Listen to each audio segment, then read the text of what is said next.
எல்லோருக்கும் வணக்கம். செம்மறி ஆடு வளர்ப்புல நோய் மேலாண்மை ரொம்பவே முக்கியம். அதுல ஒரு சில பொதுவான நோய்களும் அதற்கான மருந்துகளை பத்தி தான் இந்த வீடியோல நம்ம பார்க்க போறோம். உதாரணத்துக்கு இப்ப இந்த வீடியோல பாக்குற இந்த ஒரு ஆடு, எல்லா ஆடுகளும் இறை சாப்பிடும் போது இந்த ஆடு மட்டும் இறை சாப்பிடாம தனியா நிக்குது. இது இறை சாப்பிடாம மட்டும் இல்லைங்க, ரொம்பவே சோர்வாகவும் இருக்கு. எதனால இது இவ்வளவு சோர்வா இருக்கு? இது காய்ச்சலா இல்ல வேற ஏதாவது பிரச்சனையா? இதுக்கு நாங்க எந்த மாதிரியான மருந்து கொடுத்து மறுபடியும் இதை இறக்கடிக்க வச்சு ஆரோக்கியமாக்கணும்ன்றத வரப்போற வீடியோல முழுசா தெளிவா சொல்றோம். ஸ்கிப் பண்ணாம பாருங்க.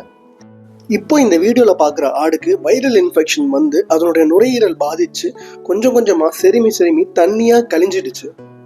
இதுக்கு எந்த மாதிரியான மருந்து கொடுக்கலான்ட்டு 2-3 பேர்கிட்ட விசாரிச்சதுல ஒருத்தர் இது இதோட ஃபைனல் ஸ்டேஜ் இறந்தே போயின்னு சொன்னதுக்கு அப்புறம் நாங்க எந்த மாதிரியான மருந்து கொடுத்து இதை உயிரை காப்பாற்றணுன்றது வீடியோட கடைசியில சொல்றோம். இந்த வீடியோவை பார்க்கும்போதே உங்களுக்கு தெரியும் எப்படி தண்ணியா கழிஞ்சிட்டு இருக்க ஆடு எப்படி புழுக்க போட்டிருக்குன்ட்டு. இந்த வீடியோல ஒரு 6 வகையான நோய்களையும் அதற்கான மருந்துகளை பத்தி தான் நான் உங்ககிட்ட சொல்ல போறேன். முதலாவதா உயிர்கொல்லி நோயான பிபிஆரை பத்தி தான் பார்க்க போறோம். அடுத்ததா குடல் புழு நீக்கம், மூன்றாவதா கால்காணை வாய்க்காணை, நான்காவதா சளி இருமல், ஐந்தாவதா காய்ச்சல், ஆறாவதா கழிச்சல். இந்த 6 வகையான நோய்க்கு எந்த மாதிரியான மருந்து கொடுத்து அதை சரி பண்ணுன்றத லைவ் ப்ரூஃபோட உங்களுக்கு இந்த வீடியோல நான் காட்ட போறேன். கடைசி வரைக்கும் ஸ்கிப் பண்ணாம பாருங்க, அப்பதான் தெளிவா புரியும். எல்லோருக்கும் வணக்கம். எம்எஸ் ஃபார்ம் மதுரை சேனல்ல இருந்து அரசு பேசுறேன். இவர் என்னோட பையன் கௌதம். நாங்கள் 2 பேரும் சேர்ந்து தான் இந்த பண்ணையை நாங்கள் பார்த்துட்டு இருக்கிறோம். ஒரு பண்ணையை சக்ஸஸ்ஃபுல்லாக நடத்தணும்னா நோய் மேலாண்மை ரொம்ப முக்கியம். எவ்வளோக்கு நம்ம இறப்பு சதவீதத்தை குறைக்கிறோமோ அவ்வளோக்கு பண்ணையோட லாபம் அதிகரிக்கும். இந்த வீடியோல 6 விதமான நோய்களை பத்தி ரொம்ப தெளிவான விளக்கம் கொடுத்துருக்கோம். அதனால ஸ்கிப் பண்ணாம பாருங்க, அப்பதான் தெளிவா புரியும் உங்களுக்கு. ஒரு பண்ணையவே அழிக்கக்கூடிய உயிர்கொல்லி நோய் தான் இந்த பிபிஆர். இது கோட் பிளேகுன்னு சொல்லலாம். இதை ஏன் உயிர்கொல்லி நோயின்னு சொல்றோம்னா, உதாரணத்துக்கு இன்னைக்கு நம்ம பண்ணையில ஒரு ஃப்ரெஷ் பேட்ச் இறக்குறோம், ஒரு 30 குட்டி கிட்ட இறக்குறோம். அந்த 30 குட்டியும் நம்ம ஒரே இடத்துல சந்தையில் எடுத்துருக்கலாம், இல்ல வெவ்வேறு இடத்துல 10 கூட எடுத்துருக்கலாம்.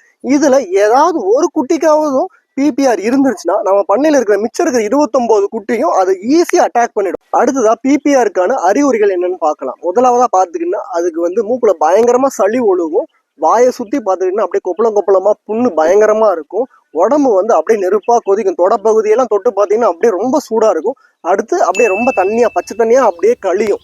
இதெல்லாம் பிபிஆருக்கான சிம்டம்ஸ். ஏற்கனவே நான் சொன்ன மாதிரி பிபிஆர் வந்ததுக்கு அப்புறம் குட்டியை காப்பாற்றுறது ரொம்பவே கஷ்டம். அதனால பிபிஆர் வந்துச்சுன்னா அதை குணப்படுத்துறது ரொம்ப கஷ்டம். அதுக்கு மருந்து கிடையாது. அது வராம இருக்கிறதுக்கு அதை தடுக்கிறதுக்காக நம்ம கிட்ட தடுப்பூசி இருக்கு. அடுத்ததா டிரான்ஸ்போர்ட். இந்த மருந்து எப்படி நம்ம கொண்டு வர்றதுன்னு சொல்றேன். ஏன்னா இது சாதாரண இப்ப காய்ச்சல் மருந்து நம்ம வாங்குறோம்னு வச்சுக்கோங்களேன், இன்ஜெக்ஷன் வாங்குறோம்னா அது நம்ம பாக்கெட்ல வச்சுட்டு வரலாம், ஒரு கவர்ல கூட கொண்டு வரலாம். ஆனா இந்த பிபிஆர் மருந்தை மட்டும் அப்படி நம்ம கொண்டு வரக்கூடாது. ஏன்னா மெடிக்கல் ஷாப்லயே நீங்க பாத்தீங்கன்னா இந்த பிபிஆர் வேக்சின் ஒரு கோல்டு ஸ்டோரேஜ்லயோ இல்ல ஃப்ரிட்ஜ்லயோ தான் வச்சிருப்பாங்க. இப்போ நம்ம இந்த மருந்து இப்போ நாளைக்கு காலையில நம்ம பண்ணையில போடுறோம், இன்னைக்கு சாயந்தரம் நம்ம வாங்க போறோம்னா என்ன பண்ணலாம்னா, இப்போ நம்ம வீட்லயே ஒரு ஹாட் பாக்ஸ் இருக்கு, அதுல ஐஸ் கியூப்ஸ் ஐஸ் கட்டிகளை நிறைய போட்டுட்டு போய் மெடிக்கல் ஷாப்ல போயிட்டு அவங்க ஒரு கவர்ல போட்டு கொடுப்பாங்க. அதை அப்படியே அந்த பாக்ஸ்ல போட்டு வச்சு நம்ம வீட்டுல கொண்டு அந்த அப்படியே அந்த பிளாஸ்டிக் கவரை எடுத்து ஃப்ரிட்ஜ்ல வச்சிடணும். ஃப்ரிட்ஜ்னு சொல்லும்போது ஃப்ரீசர் கிடையாதுங்க, ஃப்ரீசர் கீழே இருக்கிற ஏதாவது ஒரு கம்பார்ட்மெண்ட்ல வச்சிருங்க. அப்படி இல்லையா நம்ம ஆடுகளுக்குலாம் எந்த ஒரு வெட்டினரி டாக்டர் ஊசி போட போறாரோ நீங்க அவர்கிட்டயே சொன்னீங்கன்னா எல்லா வெட்டினரி டாக்டர்ஸும் ஒரு கோல்டு ஸ்டோரேஜ் ஃபிளாஸ்க் வச்சிருப்பாங்க. அவரே மெடிக்கல் ஷாப்ல வாங்கி ஃபிளாஸ்க்ல வச்சுட்டு எப்ப நீங்க ஊசி போடணுமோ அப்ப அவர் போட்டு விட்டுருவார். ஸோ அதனாலதான் இந்த பிபிஆர் வேக்சின் எப்பயுமே ஒரு கோல்டு ஸ்டோரேஜ்ல இருக்கணும். அதை விட்டு அந்த டெம்பரேச்சர் விட்டு கொஞ்சம் வெளியே வந்தாலுமே அந்த மருந்தோட எஃபெக்டிவ் கம்மியாயிடும். இப்போ நம்ம பண்ணையில இருக்கிற குட்டிகளுக்கு எல்லாத்துக்குமே நம்ம எப்படி பிபிஆர் இன்ஜெக்ஷன் போட்டோன்றதை பார்க்கலாம் வாங்க. இந்த பிபிஆர் வேக்சினை மெடிக்கல் ஷாப்ல இருந்து கொடுக்கும் போதே அவங்க ஒரு பிளாஸ்டிக் கவர்ல ஐஸ் கட்டி போட்டு தான் எங்ககிட்ட கொடுத்தாங்க. அதை நாங்க இந்த மாதிரி ஒரு ஹாட் பாக்ஸ்ல வீட்டுல இருந்து கொஞ்சம் ஐஸ் கட்டிகளை எடுத்து இந்த மருந்து அதுக்குள்ள வச்சுதான் நாங்க இங்க கொண்டு வந்தோம். பிபிஆர் வேக்சினை எல்லாம் தெரிஞ்ச ஒரு வெட்டினரி டாக்டரை வச்சுதாங்க நம்ம போடணும். இப்போ இந்த வேக்சினை பிரிச்சா ஒரு 2 பாட்டில் இருக்குங்க, ஒரு பெரிய பாட்டில் ஒன்று, ஒரு சின்ன பாட்டில். பெருசு ஒரு டைல்யூட் சொல்யூஷன். ஸோ இப்போ இதை எப்படி யூஸ் பண்ணணும்னா, இந்த பெரிய பாட்டில்ல இருந்து ஒரு 2-3 ml எடுத்து அதை இந்த சின்ன பாட்டிலில் நம்ம செலுத்தணும். நல்லா செலுத்திட்டு அதை நல்லா குலுக்கணும். 2-3 வாட்டி நல்லா குலுக்கிட்டு மறுபடியும் இந்த சின்ன பாட்டிலில் இருக்கிற மொத்த சொல்யூஷனையும் எடுத்து இந்த பெரிய பாட்டில் மேலே திருப்பி போட்டு அதை நல்லா மறுபடியும் ஷேக் பண்ணணும். குட்டிகள் எல்லாத்தையுமே ஒரு பக்கமாக கொண்டு வந்தாச்சு. அப்போதான் நமக்கு ஒவ்வொரு குட்டிக்காக இன்ஜெக்ஷன் போட்டு விட்டு அடுத்த பக்கம் தள்ளி விடுறதுக்கு ஈஸியாக இருக்கும். நமக்கும் கொஞ்சம் எந்தெந்த குட்டிகள் போட்டுன்ற ஒரு கணக்கு இருக்கும். இந்த வேக்சின் போடும்போது கவனிக்க வேண்டிய விஷயங்கள்னு ஒரு சில இருக்குங்க. அதில் ஒன்று இன்ஜெக்ஷனை கழுத்து பகுதியில் தான் போடுவாங்க. இன்ஜெக்ஷன் போட்டதுக்கு அப்புறம் இதை தேய்ச்சி விடக்கூடாது. எப்பயுமே பண்ணையில் ஃப்ரெஷ்ஷாக ஒரு பேட்ச் புது குட்டிகள் இறக்குறீங்கன்னா அதுக்கு தயவுசெய்து பிபிஆர் இன்ஜெக்ஷன் போட்டுடுங்க. நம்ம பண்ணையில இருக்கிற குட்டிகளுக்கு எப்படி குடல் புழு நீக்கம் டிவார்மிங் பண்ணுன்றதை பார்க்கலாம். அதாவது குடல் புழு அப்படின்னு சொல்லும்போது இது குறிப்பிட்ட ஒரு புழு பத்தி மட்டும் கிடையாது. உதாரணத்துக்கு குடல் புழுல பல இருக்கு, அதுல நாடா புழு, நாக்குப்பூச்சி, இப்படி பல இருக்கு. ஒவ்வொரு மருந்தும் ஒவ்வொரு பூச்சிக்கு எதிராக ரொம்ப நல்லா செயல்படும். அதுல நம்ம பண்ணையில இருக்கிற குட்டிக்கு நம்ம எது கொடுத்தோம்னா அல்போமர். இது வந்து விர்பா கம்பெனியோட தான். இந்த அல்போமர் என்ன பண்ணும்னா இந்த நாடா புழு, அதுக்கு அந்த நாடா புழு டேப் வார்ம்னு சொல்லுவாங்க, அந்த நாடா புழுக்கு எதிராக நல்லா செயல்படும். அதனாலதான் நம்ம வந்து இந்த மருந்தை கொடுத்தோம். இதை எப்படி கொடுத்தோன்றதை நம்ம பார்க்கலாம். இந்த டிவார்மிங் மருந்து கொடுக்கறதுக்குன்னு ஒரு முறை இருக்கு. எப்படின்னா, இப்போ உதாரணத்துக்கு இன்னைக்கு காலையில 6 மணிக்கு நம்ம மருந்து கொடுக்க போறோம்னா அதுக்கு முந்தின நாள் ராத்திரி 6 மணிக்கே இருக்கிற இறை எல்லாத்தையும் போட்டு கடைசி இறையை போட்டு முடிச்சிருங்க. எதுக்கு சொல்றேன்னா, அந்த ராத்திரி 6 மணில இருந்து சாயந்தரம் 6 மணில இருந்து காலையில 6 மணி வரைக்கும் அது நல்லா அசை போட்டு இருக்கிற எல்லாத்தையும் செரிமானம் பண்ணிடும். செரிமானம் ஆனதுக்கு அப்புறம் அடுத்த நாள் காலையில வெறும் வயிற்றுல ஒரு 15 இருந்து 18 கிலோ இருக்கிற குட்டிக்கு 5 ml ரேஞ்சில் மெடிசன் கொடுங்க. இது வாயில வச்சு அடிச்சு விடும்போது ரொம்ப கேர்ஃபுல்லா பண்ணணும், ஏன்னா அது நாசில அடிச்சிடக்கூடாது. இப்போ இந்த மருந்து கொடுத்து முடிச்சது 4 மணி நேரத்துக்கு அப்புறம் உங்களுடைய இறைய போடுங்க. அப்பதான் இந்த மருந்து வேலை செய்யும். இன்னைக்கு மார்க்கெட்ல குடல் புழு நீக்கத்துக்கு எந்தெந்த மருந்துகள் இருக்குன்னு பார்த்துக்கிட்டீங்கன்னா அல்போமர். இந்த அல்போமர் வந்து நான் ஏற்கனவே சொன்ன மாதிரி டேப் வார்ம்ஸ், அந்த நாடா புழுக்கு எதிராக நல்லா வேலை செய்யும். அதுக்கு அடுத்து ட்ரைக்ளாமர். இந்த ட்ரைக்ளாமர் வந்து நிறைய பண்ணைகள்ல யூஸ் பண்ணி நான் பார்த்துறேன். இன்னைக்கு நிறைய பேர் யூஸ் பண்ற குடல் புழு மருந்து இதுதான், ட்ரைக்ளாமர். பட் இது வந்து இதுல என்ன இருக்குன்னா, இந்த ட்ரைக்ளாமர் வந்து நாக்குப்பூச்சின்னு சொல்லுவாங்க, அந்த ரவுண்ட் வார்ம். ஸோ அதுக்கு எதிராக வந்து இது ரொம்ப நல்லா வேலை செய்யும். பட் அந்த நாடா புழு டேப் வார்ம் இருக்கு பார்த்தீங்களா, அதுக்கு எதிராக வேலை செய்யாது, அவ்வளோவா எஃபெக்டிவா இருக்காது. ஸோ அந்த ஒரு ரீசனுக்காக தான் நான் அல்போமர் சூஸ் பண்ணது.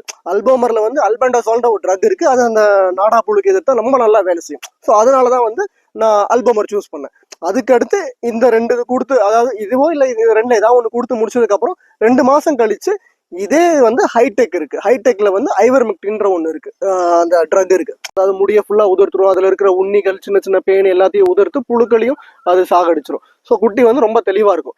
இப்போ நீங்க இதுல ஒன்று கவனிச்சிங்கன்னா, இப்போ நான் சொன்ன இந்த 3 மருந்துமே பார்த்தீங்கன்னா விர்பா கம்பெனியோட தான். ஸோ ஒரு கம்பெனியே வந்து ஒரு குடல் புழு நீக்கிறதுக்கு ஒரு 3 வகையான மருந்து கொடுத்துருக்கான். ஸோ ஏற்கனவே நான் சொன்ன மாதிரி தான் ஒவ்வொரு புழுக்கும் ஒவ்வொரு மருந்து நல்லா செயல்படும். ஸோ அதனால நீங்க உங்களுடைய வெட்டினரி டாக்டரை வந்து கன்சல்ட் பண்ணி, அதாவது பருவநிலைக்கு ஏற்ற மாதிரி எந்த மருந்து கொடுக்கலான்றத கேட்டு கொடுங்க.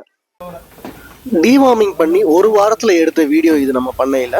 இதில் நீங்கள் பார்த்தீங்கன்னா உங்களுக்கு நல்லாவே தெரியும். இந்த நாடா புழுன்னு நான் சொன்னேன் பார்த்தீங்கன்னா, இந்த டேப் வார்ம், இது அப்படியே இது சாணியோட அப்படியே வெளியே வந்திருக்கு பாருங்க, கொஞ்சம் லைட்டாக அப்படியே கழிஞ்சு. நான் சொன்ன மாதிரியே இந்த அல்போமர் வந்து இந்த நாடா புழுக்கு எதிர்த்தா ரொம்ப நல்லா வேலை செய்யுங்க. 3வதா வாய்க்கானையை பற்றி பார்க்கலாம். ஒரு சீசன் முடிஞ்சு இன்னொரு சீசன் வரும்போது, உதாரணத்துக்கு வெயில் காலம் முடிஞ்சு மழை காலம் ஆரம்பிக்கும் போது இந்த மாதிரி பருவநிலை மாற்றங்களால் வரக்கூடிய பல நோய்களில் இதுவும் ஒன்று. வீடியோவில் காட்டுற குட்டிகளோட வாய்க்கானை குணப்படுத்த 2 வகையான மருத்துவம் இருக்குங்க. ஒன்று வந்து நாட்டு மருத்துவம், இன்னொன்று வந்து ஆங்கில மருத்துவம். முதலாவதா இந்த நாட்டு மருத்துவத்தை பற்றி பார்க்கலாம். இதில் பார்த்துக்கிட்டிங்கன்னா கொஞ்சோண்டு வேப்பெண்ணையும் மஞ்சளையும் சேர்த்து நல்லா குழப்பி அதனுடைய வாய்ப்பகுதியில் எங்கே புண்ணு இருக்கோ அதில் அப்படியே தடை விடணுங்க. இந்த வீடியோவில் இன்னொன்று காட்ட மறந்துட்டேன். கொஞ்சோண்டு சுடுதண்ணியில் உப்பு கொஞ்சம் கலந்துட்டு இந்த மருந்து அதோட தடவுறதுக்கு முன்னாடி அந்த சுடுதண்ணியில் அந்த புண்ணை கழுவி விடுங்க. 2வதா நான் சொன்ன ஆங்கில மருத்துவம் தாங்க இந்த போரிக் ஆசிட் பவுடரும் இந்த கிளிசரின். இது எல்லா மெடிக்கல் ஷாப்லையும் கிடைக்கும். இது ரெண்டையும், போரிக் ஆசிட் பவுடரும் கிளிசரின் ரெண்டையும் நல்லா கலந்து அதனுடைய வாய்ப்பகுதியில் அந்த புண்ணு எங்கே இருக்கோ அங்கே நல்லா தேய்ச்சி விட்டுருங்க. ஏற்கனவே நான் சொன்ன மாதிரி நல்லா உப்பு போட்ட சுடுதண்ணியில் புண்ணை கழுவிட்டு அதுக்கப்புறம் மருந்தை போடுங்க. ஒரு 3 நாள் கழிச்சு உங்களுக்கு நல்ல ரிசல்ட் தெரியும். இந்த வீடியோவில் பார்த்தாலே உங்களுக்கு நல்லா தெரியும், புண்ணு அப்படியே காஞ்சி கீழே விழுந்துருச்சு. ஸோ நாம் ட்ரை பண்ண 2 மெத்தட், இந்த நாட்டு மருத்துவத்திலையும் இங்கிலீஷ் மருத்துவத்திலையும் நமக்கு இந்த போரிக் ஆசிடும் கிளிசரின் தான் நல்ல ரிசல்ட் கொடுத்துச்சு. இந்த வாய்க்கானிலே பார்த்தீங்கன்னா 2 விதம் இருக்குங்க. ஒன்று வந்து சும்மா இதான் ஒரு இடத்துல வரும், அந்த இதுக்கு வந்து போரிக் ஆசிடு கிளிசரின் போட்டால் சரியாயிடும். இன்னொன்று வந்து இப்போ வாய் ஒரு சைட்லேருந்து இன்னொரு சைடு வரைக்கும் ரொம்ப அப்படியே புண்ணா கொதறி போயிருக்கும். ஸோ அந்த நேரத்தில் வந்து குட்டி இறை கூட சாப்பிடாது. நான் சொன்னதுக்கு எடுத்துக்காட்டு தாங்க இந்த வீடியோ. இந்த குட்டியோட வாயை ஃபுல்லாக பார்த்தீங்கன்னா அப்படியே புண்ணா கொதறி போய் கிடக்கு. ஸோ அதுக்கு என்ன மாதிரி ட்ரீட்மெண்ட் கொடுக்கணும்னா, கிளிசரின் மட்டும் போட்டால் பத்தாதுங்க. அதுக்கு வந்து ஒரு 2 விதமான இன்ஜெக்ஷன் போடணும். ஒன்று, அதாவது ஃபர்ஸ்ட் வந்து ஆக்சி டெட்ராசைக்ளின் டைலூட், இந்த ஒரு இன்ஜெக்ஷனும் இது கூட சேர்த்து மெலனெக்ஸ் ப்ளஸ் அதையும் கொடுக்கணும். இந்த மெலனெக்ஸ் ப்ளஸ் வந்து உள்காய்ச்சல் இருந்தாலும் சரி பண்ணும், ப்ளஸ் இது வந்து ஒரு பெயின் கில்லராகவும் ஆக்ட் ஆகும். ஸோ அதனால தான் வந்து இந்த 2 இன்ஜெக்ஷனையும் சேர்த்து போடணும். போட்டுட்டு அதுக்கப்புறம் இதை வந்து ஒரு சுடுதண்ணியால் ஒத்தனம் கொடுத்துட்டு அதில் நீங்கள் கிளிசரின் இந்த போரிக் ஆசிட் பவுடர் 2ஐயும் சேர்த்து அப்ளை பண்ணுங்க, சரியாயிடும். ஒரு 5 நாளில் வந்து சரியாயிடும். வாய்க்கானையில் இன்னொரு பாயிண்ட் நான் சொல்ல மறந்துட்டேன். இந்த வாய்க்கான வந்துச்சுன்னா உடனே குட்டியை வந்து தனிமைப்படுத்துருங்க. ஏன் தனிமைப்படுத்தணும்னு சொல்றேன்னா, இப்போ ஒரு குட்டிக்கு வந்துச்சுன்னு வச்சுங்களேன், அடுத்து டக்கு டக்குன்னு இப்போ ஒரு 5 குட்டியை நம்ம சரி பண்ணி அனுப்பிச்சு வைக்கும்போது அடுத்து ஒரு 10 குட்டிக்கு வந்துடும். ஸோ இது வந்து ரொம்ப பெரிய தலைவலியா இருக்கும். அதனால பெஸ்ட் வந்து நீங்க இதுக்குன்னு ஒரு எஃப்எம்டின்னு சொல்லுவாங்க, food and mouth disease vaccine இருக்கு. இந்த எஃப்எம்டி வேக்சினை தயவுசெய்து போட்டுருங்க. அப்படி போட்டா மட்டும்தான் இது வந்து இதை பரவுறதை வந்து தடுக்க முடியும். இல்லைன்னா நம்ம ஒரு 5 சரி பண்ணி வைப்போம், அது அடுத்த 5க்கு வந்துடும், ரொம்ப சிரமமாயிடும். அதனால கண்டிப்பா இந்த வேக்சினை போட்டுடுங்க.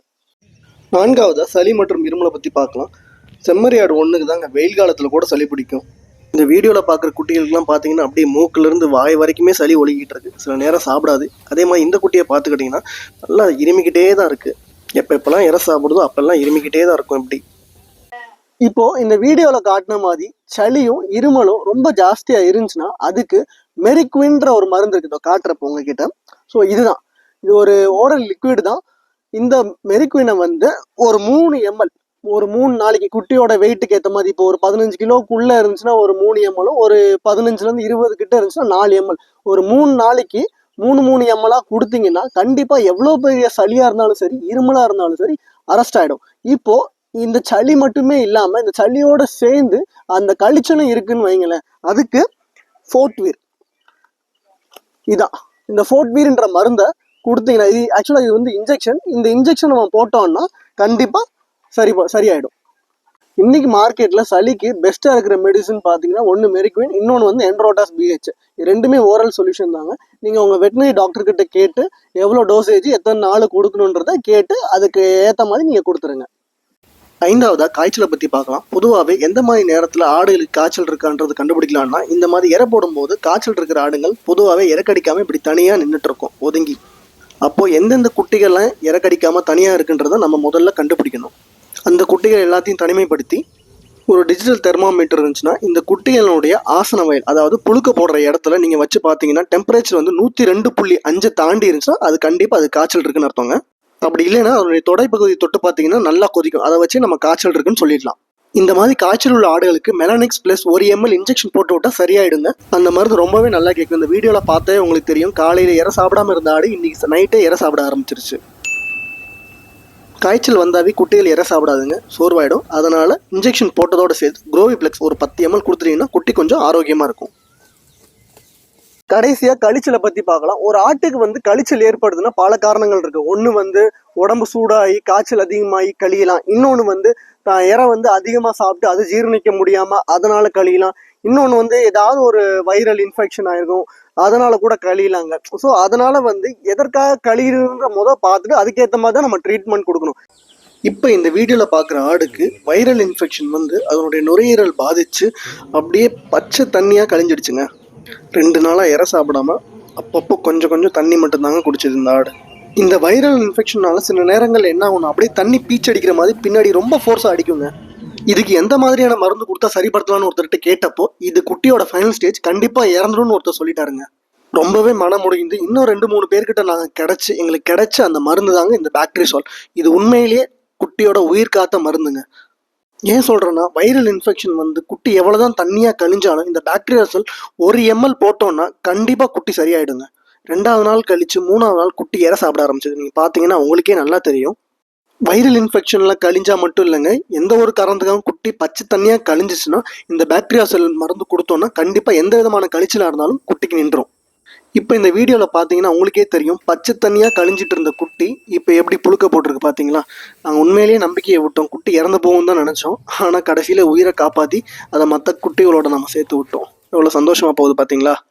அது மாதிரி கழியிற குட்டி 2 நாள் கழிச்சு இறை சாப்பிடும்போது நம்ம பச்சை தீவனம் கண்டிப்பாக கொடுக்கக்கூடாதுங்க. உலர் தீவனம் தான் கொடுக்கணும், அடர் தீவனமும் நம்ம கொடுக்கக்கூடாது. அதோடு சேர்த்து குரோவிப்ளெக்ஸும் ஒரு 10 ml கொடுத்தா குட்டிக்கு வந்து கொஞ்சம் தெம்பாக இருக்குங்க. ஆடு வளர்ப்பை பொறுத்த வரைக்கும் எந்த ஒரு நோயுமே நம்ம முன்னாடியே பார்த்து அதை சரி பண்ணிட்டோம்னா உயிரிழப்பே வராதுங்க. டிஸ்க்ளைமர் ஒன்று சொல்லிக்க விரும்புகிறேங்க, வீடியோவில் காட்டின மருந்துகள் எல்லாமே ஒரு பொது விழிப்புணர்ச்சிக்காகத்தான். சொன்ன மருந்துகள் எல்லாத்தையும் யூஸ் பண்ணுறதுக்கு முன்னாடி எப்பயுமே ஒரு முறையான வெட்டினரி டாக்டரை கன்சல்ட் பண்ணிட்டு யூஸ் பண்ணிக்கோங்க. இதுக்கு நான் சொன்ன தகவல்கள் எல்லாமே உங்களுக்கு பயனுள்ளதாக இருக்கும்னு நினைக்கிறேன். இந்த மாதிரி பல ஆடு வளர்ப்பு சம்மந்தப்பட்டு பல விஷயங்களை வந்து நம்ம சேனலில் வந்து அடுத்தடுத்த வீடியோஸாக அப்லோட் பண்ணுறோம். பிடிச்சிருந்தா லைக் பண்ணுங்கள், சேனலுக்கு சப்ஸ்கிரைப் பண்ணுங்கள். நன்றி, வணக்கம்.